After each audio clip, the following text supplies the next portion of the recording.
فرزند زہرا یہ حالات برے ہیں۔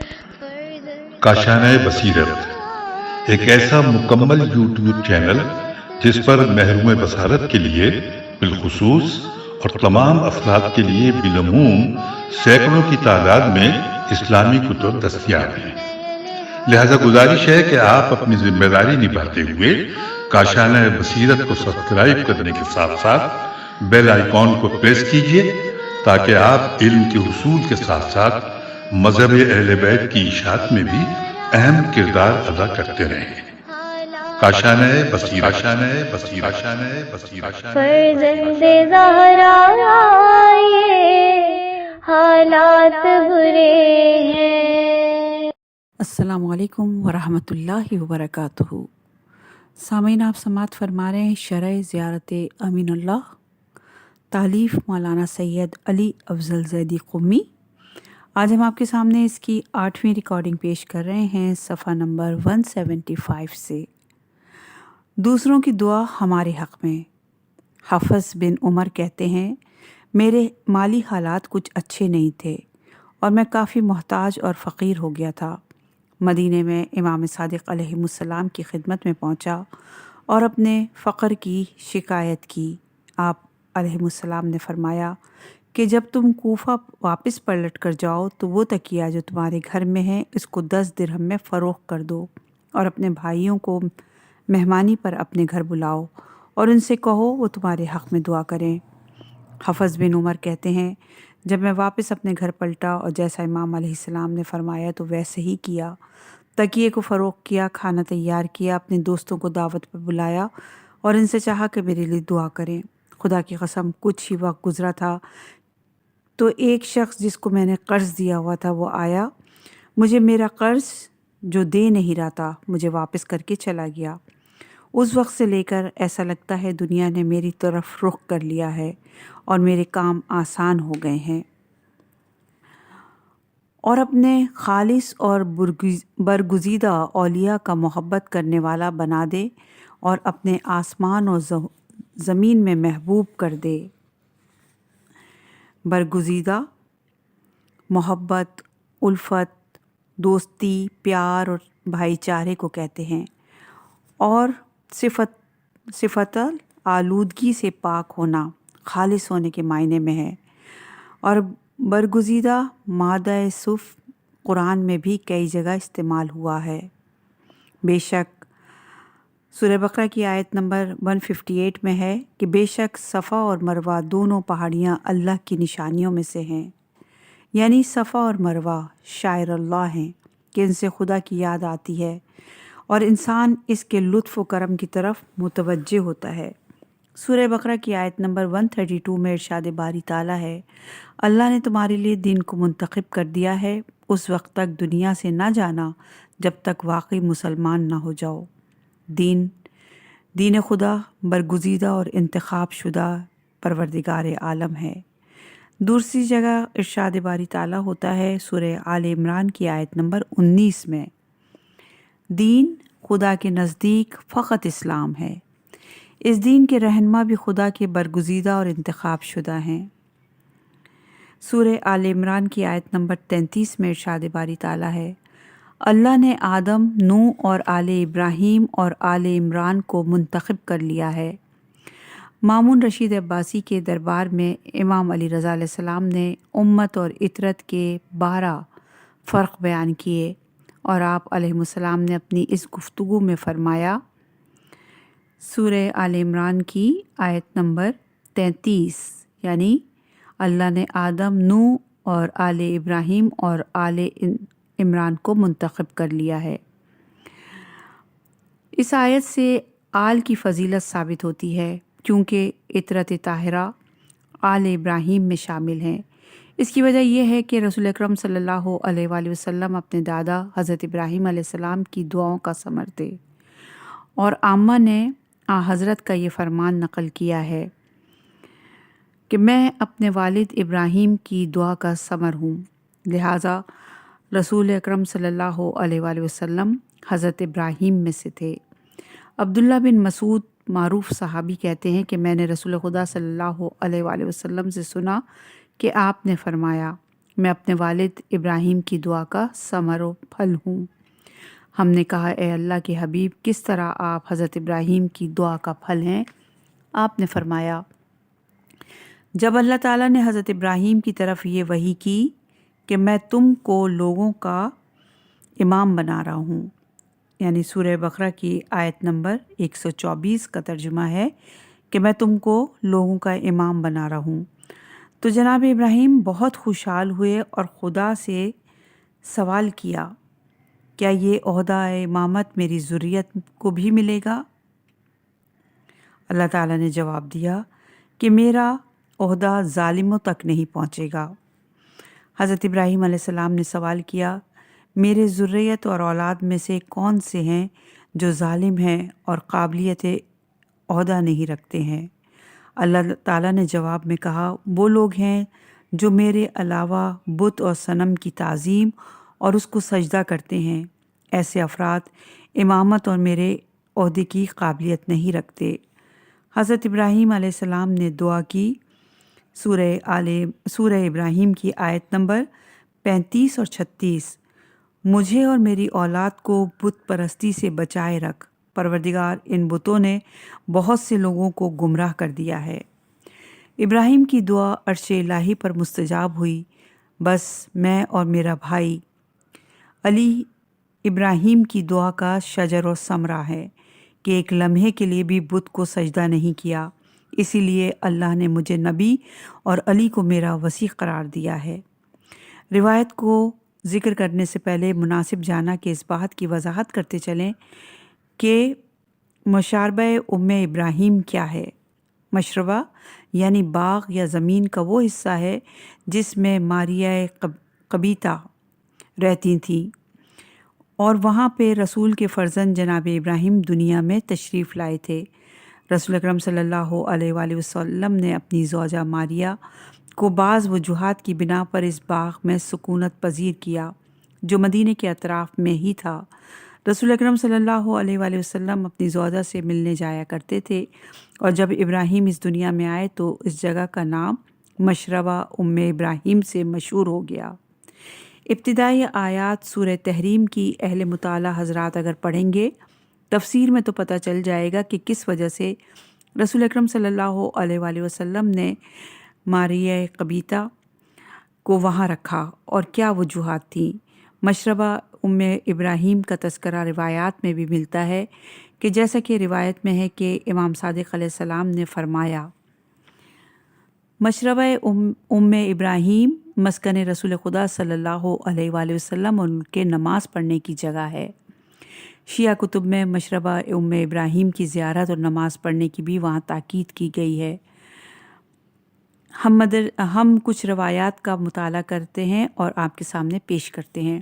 امام صادق علیہ السلام نے فرمایا، جس طرح سے لوگ حضرت علی علیہ السلام کے متعلق رسول خدا صلی اللہ علیہ وآلہ وسلم کے خطبہ غدیر کو فراموش کر چکے ہیں، اسی طرح انہوں نے حضرت کے اس فرمان کو بھی فراموش کر دیا ہے۔ مشربہ ابراہیم میں حضرت علی علیہ السلام کے لیے ارشاد فرمایا تھا، رسول خدا صلی اللہ علیہ وآلہ وسلم بیمار ہوئے اور مشربہ ابراہیم میں قیام پذیر ہوئے۔ آپ صلی اللہ علیہ وآلہ وسلم کی عیادت کے لیے اصحاب جمع ہوئے، حضرت علی علیہ السلام بھی حاضر ہوئے۔ لوگوں نے حضرت علی علیہ السلام کے لیے جگہ کو کشادہ نہ کیا اور نہ ہی کسی نے انہیں بیٹھنے کو کہا۔ رسول خدا صلی اللہ علیہ وآلہ وسلم نے جب یہ منظر دیکھا تو آپ صلی اللہ علیہ وآلہ وسلم نے فرمایا، اے لوگوں، علی کو آگے آنے دو۔ علی علیہ السلام آگے آئے۔ حضرت صلی اللہ علیہ وآلہ وسلم نے ان کا ہاتھ پکڑ کر انہیں اپنے بستر پر بٹھایا۔ پھر صلی اللہ علیہ وآلہ وسلم نے فرمایا، اے لوگو، یہ میرے اہل بیت ہیں، ابھی تو میں خود زندہ ہوں، لیکن تم نے میری زندگی میں ان کی توہین شروع کر دی ہے، اور میرے جانے کے بعد نہ جانے تم ان کے ساتھ کیا سلوک کرو گے۔ یاد رکھو، میں دنیا سے چلا جاؤں مگر اللہ تو باقی ہے، وہ تمہارے کردار کو دیکھ رہا ہے۔ خدا کی طرف سے خوشی، راحت، رضوان، بشارت، پیار و محبت اسے حاصل ہوگی جو علی کی اقتداء کرے گا اور اس کی اوصیہ کی ولایت کو تسلیم کرے گا۔ علی کے پیروکاروں کو میری شفاعت نصیب ہوگی، کیونکہ وہ صرف علی کے نہیں بلکہ میرے بھی پیروکار ہیں، اور جو میری پیروی کرے گا وہ مجھ سے ہوگا، جیسے کہ ابراہیم کی پیروی کرنے والے جناب ابراہیم میں سے ہوتے ہیں۔ قرآن نے بھی کہا ہے کہ جناب ابراہیم نے کہا، سورہ ابراہیم کی آیت نمبر 36 میں ابراہیم سے ہوں اور ابراہیم مجھ سے ہے، ان کا دین میرا دین اور میرا دین ان کا دین ہے، ان کی سنت میری سنت ہے، ان کی فضیلت میری فضیلت ہے، میں ابراہیم سے افضل ہوں اور ہم ذریت بعضها من بعض اللہ وسیع العلیم کے مصداق ہیں۔ اس روایت پر بھی غور کریں کہ انبیاء، اولیاء الہی اور ائمہ طاہرین بھی صفت انتخاب برگزیدہ پروردگار عالم ہیں۔ ابن عباس بیان کرتے ہیں کہ میں امیر المومنین علیہ السلام کی خدمت میں حاضر ہوا اور ان سے عرض کی کہ رسول خدا نے آپ کو کیا وصیت فرمائی تھی، مجھے آپ اس کے بارے میں بتائیں۔ حضرت علی علیہ السلام نے فرمایا، میں تمہیں بتاتا ہوں۔ سورہ بقرہ کی آیت نمبر 32، اس نے تمہارے لیے اس دین کو چنا اور اپنی نعمتوں کو اس نے تمام کیا، اور تم اے علی اس کے اہل اور حقدار ہو۔ یہ سورہ مائدہ کی آیت نمبر 3۔ اللہ تعالیٰ نے اپنے نبی کو وحی کی اور مجھے وصیت فرمائی۔ رسول اکرم صلی اللہ علیہ وآلہ وسلم نے مجھ سے فرمایا، اے علی میری وصیت کو یاد رکھنا اور میری ذمہ داریوں کو نبھانا، میرے عہد اور وعدے کو پورا کرنا، میرا قرض چکانا، میری سنت کو زندہ رکھنا، میری ملت اور امت کو دعوت دیتے رہنا، کیونکہ اللہ تعالیٰ نے مجھے منتخب کیا تو مجھے میرے بھائی موسیٰ کی دعا یاد آئی۔ میں نے کہا، پروردگار، جس طرح تو نے ہارون کو موسیٰ کا وزیر بنایا تھا، اسی طرح میرے خاندان میں سے میرا وزیر مقرر فرما۔ اللہ نے مجھے وحی کی کہ علی تمہارا وزیر اور تمہارا مددگار اور تمہارے بعد تمہارا جانشین ہوگا۔ پھر رسول اکرم صلی اللہ علیہ وآلہ وسلم نے فرمایا، سورہ فتح کی آیت نمبر 26 پڑھی انہوں نے، اے علی آپ ہدایت کے اماموں میں سے ایک ہیں اور آپ کی اولاد آپ سے ہے، تم اور تمہاری اولاد ہدایت و تقویٰ کے رہبر ہیں۔ جس شجر و درخت کی جڑ میں ہوں، تم اسی درخت کی شاخیں ہو۔ جس نے ان سے تمسک کیا اس نے نجات پائی، اور جو پیچھے رہ گیا وہ ہلاک ہو گیا۔ اللہ نے تمہاری مودت اور ولایت کو فرض کیا ہے، اللہ نے تمہیں چن لیا ہے، جیسا کہ اس نے فرمایا، بس تم اللہ کے منتخب شدہ آدم، نوح، آل ابراہیم اور آل عمران میں سے ہو، تم اسماعیل کا خاندان ہو اور محمد کی ہدایت دینے والی اطرت ہو۔ بے شک محبت صفت اولیاء کا کی مصداق یہی ہستیاں ہیں، یہ اللہ کے منتخب شدہ ہیں، انہی کی محبت دنیا اور آخرت میں کام آنے والی ہے، انہی کی محبت کی وجہ سے ہم پل صراط کو عبور کر سکیں گے۔ جس کے پاس ولایت علی نہیں وہ پل صراط کو عبور نہیں کر سکتا، ان کے اعمال بھی قبول نہیں ہوں گے۔ صفحہ نمبر ہے 183۔ النعیم سے کیا مراد ہے؟ رسول اکرم صلی اللہ علیہ وآلہ وسلم نے فرمایا، لوگوں، آخر کیا ہو گیا ہے؟ جب ان کے سامنے آل ابراہیم کا ذکر کرتے ہیں تو وہ خوش ہوتے ہیں اور خوشیاں مناتے ہیں، لیکن جب ان کے سامنے آل محمد کا ذکر کیا جاتا ہے تو ان کے دل تنگی محسوس کرنے لگتے ہیں۔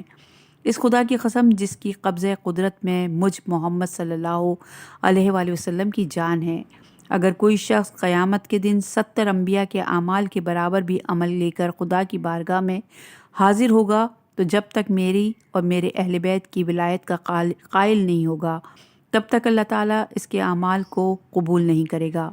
نمبر 2، امام جعفر صادق علیہ السلام نے اس آیت کی سورہ تکاثر کی آیت نمبر 7 کی تفسیر میں فرمایا،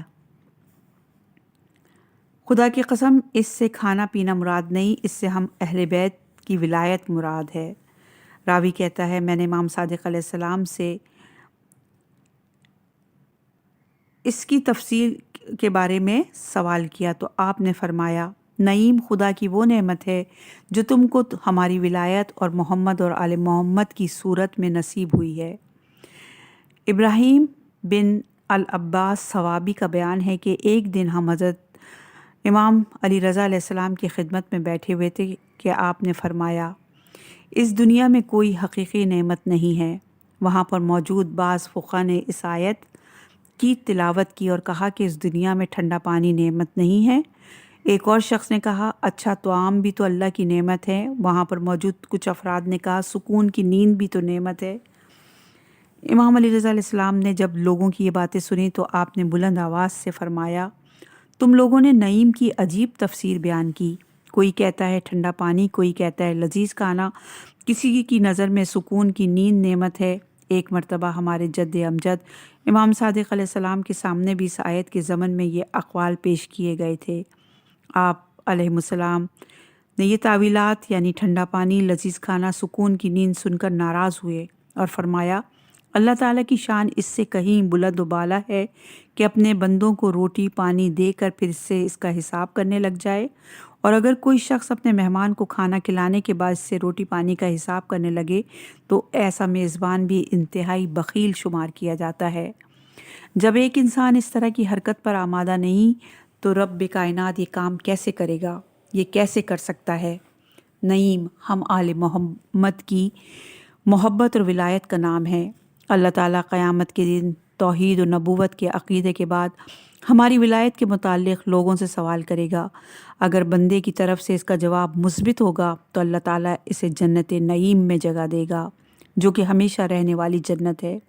رسول خدا صلی اللہ علیہ وآلہ وسلم نے حضرت علی علیہ السلام کو مخاطب کر کے یہ فرمایا، اے علی، موت کے بعد اللہ تعالیٰ ہر انسان سے اپنی توحید، میری نبوت اور تمہاری ولایت کا سوال کرے گا۔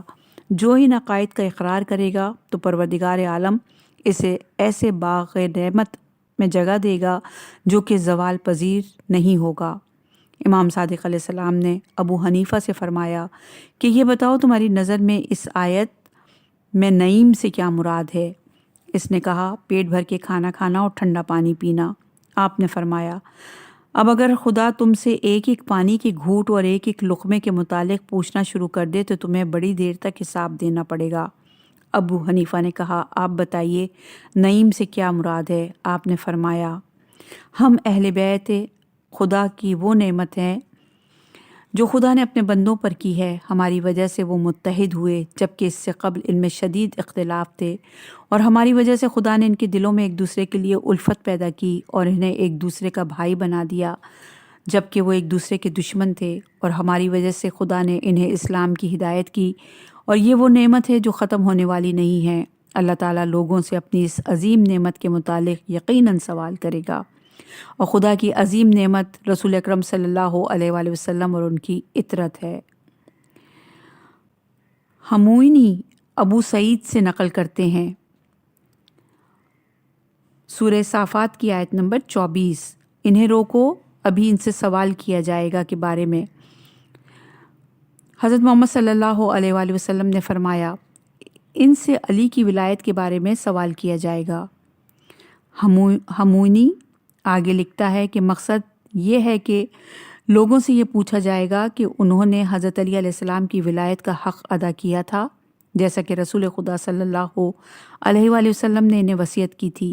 یہی وجہ ہے کہ حضرت علی علیہ السلام سے منقول ہے کہ آپ صلی اللہ علیہ وآلہ وسلم نے فرمایا، ولایت کو اصول دین میں سے ایک اصل کا درجہ دیا گیا ہے۔ حضرت علی علیہ السلام نے فرمایا، اصول اسلام 3 ہیں، جبکہ یہ پورے نہ ہوں تو اس وقت تک ان کا کوئی فائدہ نہیں، اور یہ نماز، زکوٰۃ اور آل محمد کی ولایت ہے۔ ہمونی مزید لکھتا ہے کہ علی کی ولایت کو رسول صلی اللہ علیہ وآلہ وسلم نے روز غدیر واجب کیا تھا اور فرمایا تھا، جس کا میں مولا ہوں اس کا علی مولا ہے۔ خدایا، جو اس سے دوستی رکھے گا تو بھی اسے دوست رکھ، اور جو اس سے دشمنی رکھے گا تو بھی اس سے دشمنی رکھ، اور اسی دوستی و ولایت کے متعلق روز قیامت سوال کیا جائے گا۔ ابو نعیم اصفہانی صاحب حیلۃ الاولیاء میں لکھتے ہیں کہ ابن عباس سے کہ اس آیت کے متعلق سوال کیا گیا تو انہوں نے کیا کہا؟ مقصد یہ کہ ندائے قدرت آئے گی کہ ابھی انہیں ٹھہراؤ، ان سے علی ابن ابی طالب کی ولایت کا سوال کیا جائے گا۔ انس بن مالک رسول اکرم صلی اللہ علیہ وآلہ وسلم سے نقل کرتے ہیں کہ آپ نے فرمایا، جب قیامت کا دن ہوگا اور جہنم پر پل صراط قائم کیا جائے گا تو پل صراط سے وہی گزرے گا جس کے پاس ولایت علی کی راہداری ہوگی۔ اسی کے متعلق پروردگار عالم نے فرمایا ہے، وہ سوال علی ابن ابی طالب کی ولایت کے بارے میں ہوگا۔ ابو سعید خدری رسول اکرم صلی اللہ علیہ وآلہ وسلم نے فرمایا، سعید بن جبیر ابن عباس سے نقل کرتے ہیں کہ کہا، جب قیامت کے دن اللہ تعالیٰ دوزخ کے دروغہ جس کا نام مالک ہے حکم دے گا کہ وہ دوزخ کے 7 درجات پر آگ بھڑکائے، پھر رضوان جنت کو حکم دیا جائے گا کہ وہ جنت کے 8 درجات کو سجائے، پھر ندائے قدرت آئے گی، یا اے میکائیل دوزخ پر پل صراط لگاؤ، اور جبرائیل کو حکم ملے گا کہ تم عرش کے نیچے میزان عدل قائم کرو، پھر آواز قدرت آئے گی، اے محمد اپنی امت کو حساب کے لیے قریب لے آؤ، پھر اللہ تعالیٰ کے حکم سے دوزخ پر 7 پل نصب کیے جائیں گی، جن میں سے ہر پل 70,000 فرسخ لمبی ہوگی اور ہر پل پر 70,000 ملائکہ کی ڈیوٹی ہوگی۔ پہلے پل پر اس امت کے تمام مردوں اور عورتوں سے امیر المومنین علی علیہ السلام کی ولایت اور اہل بیت محمد کی محبت کے بارے میں سوال کیا جائے گا۔ جو بھی اس ولایت اور محبت کو لے کر آئے گا وہ چمکتی ہوئی بجلی کی طرح پہلے پل صراط کو عبور کر جائے گا۔ جو آل محمد کی محبت نہیں لایا تو وہ سر کے بل دوزخ میں گر جائے گا، اگرچہ اس کے پاس 70 صدیقین جتنے اعمال بھی کیوں نہ ہوں۔ دوسرے پل پر نماز کے بارے میں سوال کیا جائے گا، اور تیسرے پل پر زکوٰۃ کا سوال، چوتھے پل پر روزوں کا سوال، 5ویں پل پر حج کا، 6 پل پر جہاد کا، اور 7ویں پل پر عدل کے متعلق پوچھا جائے گا۔ جس کے پاس ان سوالات کے مکمل جوابات ہوں گے وہ بجلی کی چمک کی طرح پلوں سے گزرتا چلا جائے گا، اور جس کے پاس جواب نہ ہوا تو اسے عذاب دیا جائے گا۔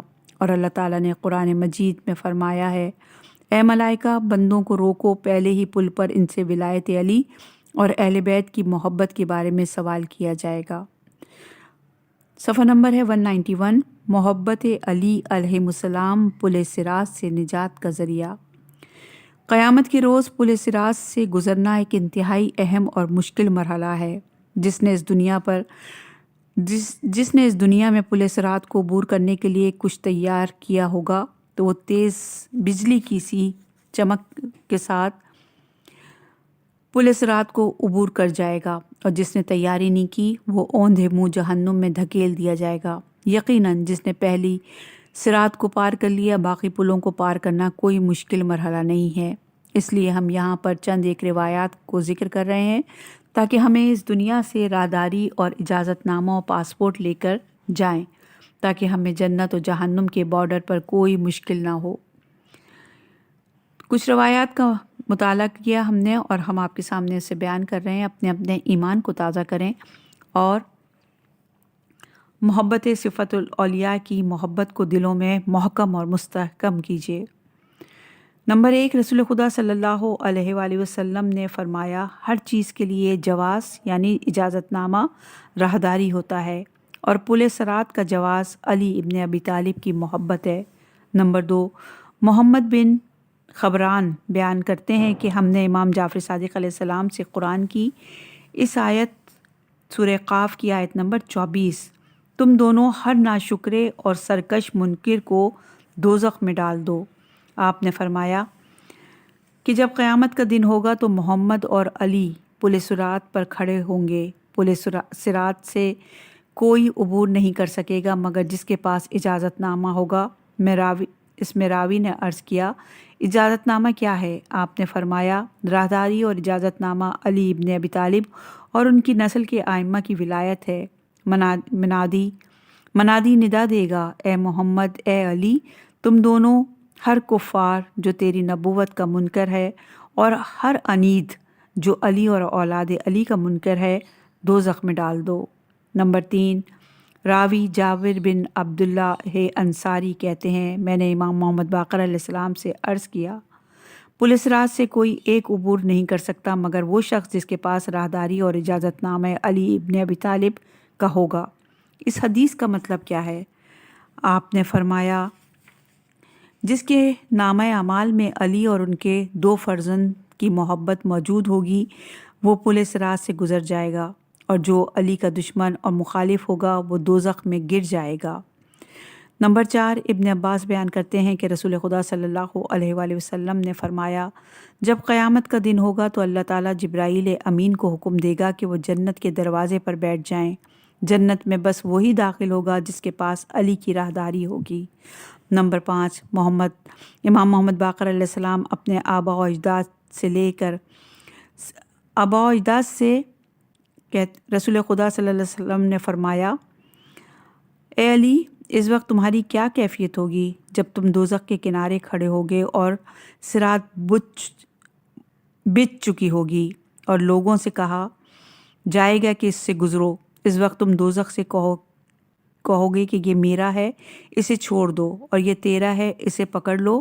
حضرت علی علیہ السلام نے عرض کیا اے اللہ کے رسول وہ لوگ کون ہوں گے؟ حضرت نے فرمایا وہ تیرے شیعہ ہوں گے، تم جہاں بھی جاؤ گے وہ تمہارے ساتھ ہوں گے۔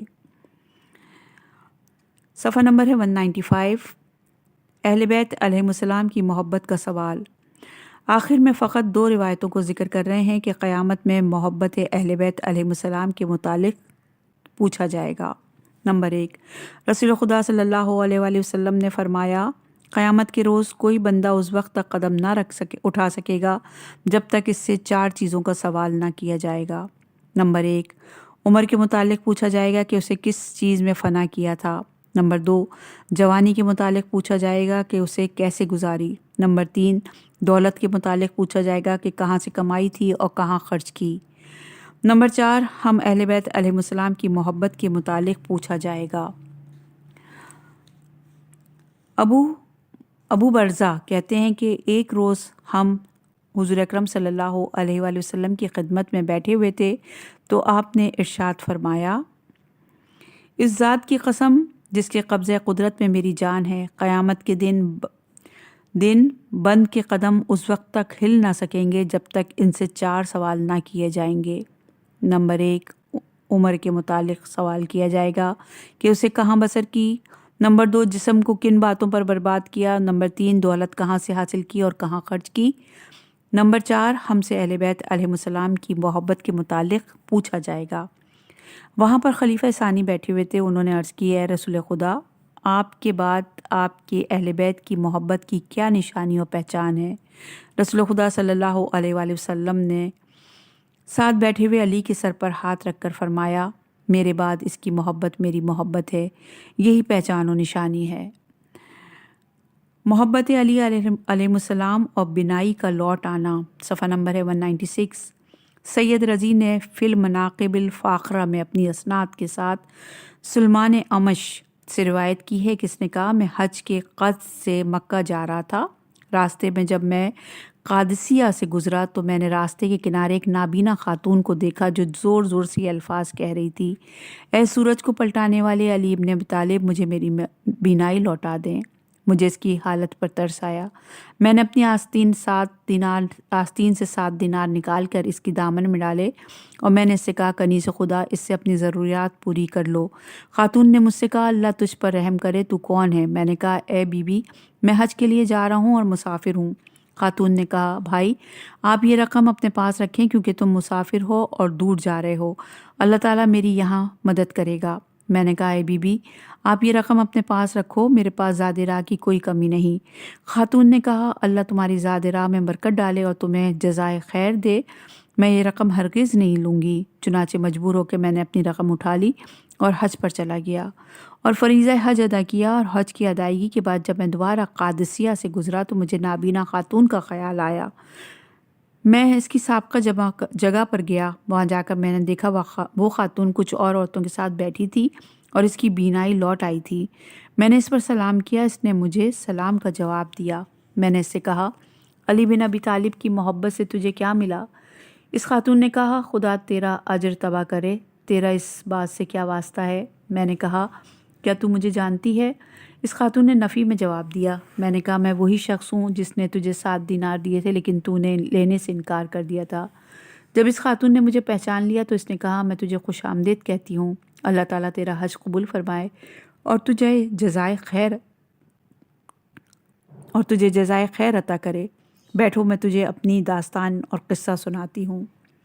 میرا واقعہ کچھ اس طرح ہے کہ میں پورے 7 دن تک اللہ تعالیٰ سے بینائی لوٹانے کی دعائیں مانگتی رہی، اور جب ساتویں رات ہوئی اور شب جمعہ تھی تو میں نے خوب گڑ گڑا کر دعا مانگی۔ جب آدھی رات کا وقت ہوا تو ایک شخص میرے پاس آیا جس کے وجود سے خوشبو آ رہی تھی اور نہایت ہی شیریں کلام تھا۔ اس نے مجھ پر سلام کیا، میں نے اسے سلام کا جواب دیا۔ اس نے مجھ سے فرمایا کیا تو علی سے محبت رکھتی ہے؟ میں نے کہا جی ہاں، خدا کی قسم مجھے علی سے بے حد محبت ہے۔ اس وقت اس شخص نے کہا پروردگار، اگر یہ عورت اپنے دعوے میں سچی ہے تو اس کی حسن نیت اور اخلاص محبت سے واقف ہے، تو تجھے محمد اور اس کی آل کا واسطہ دے کر سوال کرتا ہوں کہ اس کی بینائی لوٹا دے۔ پھر اس نے مجھ سے کہا اب تم آسمان کی طرف دیکھو۔ جب میں نے آسمان کی طرف آنکھیں کھول کر دیکھا تو مجھے چمکتے ہوئے ستارے دکھائی دینے لگے۔ میں نے اس بزرگوار سے کہا تجھے ان ذوات طاہرہ کا واسطہ جن کا واسطے سے تو نے دعا کی ہے اپنا تعارف کرا۔ اس شخص نے کہا میں خضر نبی ہوں اور میں علی کا دوست اور جنت میں ان کا رفیق ہوں۔ میں تجھے وصیت کرتا ہوں کہ پوری عمر علی کی محبت پر قائم رہنا، یہ محبت تجھے دنیا اور آخرت میں فائدہ پہنچائے گی۔ بے شک ان ہستیوں کی محبت دنیا اور آخرت میں مفید ہے اور انسان کو محبوب زمین و آسمان بنا دیتی ہے اور محبوب الہی بھی بنا دیتی ہے۔ ارشاد الہی ہے سورہ آل عمران کی آیت نمبر 31، اے پیغمبر کہہ دیجئے کہ اگر تم لوگ اللہ کی محبت رکھتے ہو تو میری پیروی کرو، خدا بھی تم سے محبت کرے گا۔ رسول خدا صلی اللہ علیہ وآلہ وسلم نے فرمایا تم لوگ جنت میں داخل نہیں ہو سکتے یہاں تک کہ مجھے دوست رکھو۔ ابن عباس کہتے ہیں کہ میں نے حضرت سلمان فارسی کو خواب میں دیکھا، سر پر یاقوت کا تاج اور بہترین لباس پہنے ہوئے ہیں، تو میں نے کہا خدا اور رسول کے بعد جنت میں کون سا بہترین عمل ہے؟ سلمان نے کہا جنت میں خدا اور رسول پر ایمان کے بعد علی کی دوستی اور ان کی پیروی سے بڑھ کر کوئی چیز نہیں۔